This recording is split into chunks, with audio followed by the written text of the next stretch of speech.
সংবাদ শিরোনাম। চক্রান্ত করে ভোটারদের বাদ দেওয়া হচ্ছে, অভিযোগ মুখ্যমন্ত্রীর। স্ক্রিপ্ট। নমস্কার, আপনি শুনছেন আপনার চ্যানেলের নাম।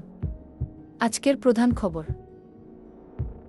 বিহারে বিধানসভা নির্বাচনের আগে ভোটার তালিকার সংশোধন ও যাচাই প্রক্রিয়া নিয়ে রাজনীতির ময়দানে উত্তাল পরিস্থিতি। মুখ্যমন্ত্রী মমতা বন্দ্যোপাধ্যায় জানিয়েছেন, এই প্রক্রিয়ার আড়ালে বাংলার ভোটারদের লক্ষ্য করে এক গভীর চক্রান্ত চলছে।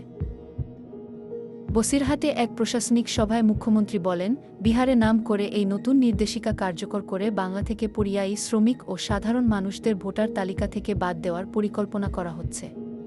তার স্পষ্ট অভিযোগ, এটা নৌকার মতো একটি চক্রান্ত, যাতে বাংলার মানুষের গণতান্ত্রিক অধিকার কেড়ে নেওয়া হয়। নির্বাচন কমিশন সূত্রে জানা গেছে, ভোটার তালিকা শুদ্ধিকরণের উদ্দেশ্যে ভুজো ভোটারদের শনাক্ত করার জন্য এই প্রক্রিয়া শুরু হয়েছে। তবে মুখ্যমন্ত্রীর অভিযোগ, এর নেপথ্যে রয়েছে রাজনৈতিক চক্রান্ত।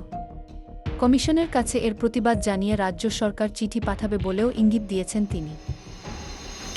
তার কথায়, এটা রাজনীতির বিষয় নয়, সাধারণ মানুষের অধিকার রক্ষার প্রশ্ন। কেন্দ্র থেকে এমন নির্দেশিকা জারি হয়েছে যা বাংলার পরিযায়ী শ্রমিকদের উপর সরাসরি প্রভাব ফেলবে।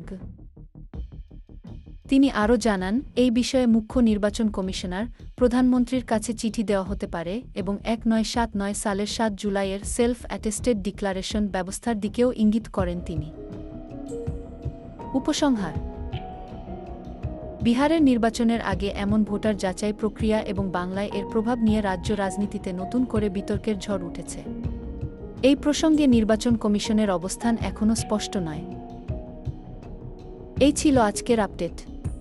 বিস্তারিত জানার জন্য আমাদের সাথেই থাকুন।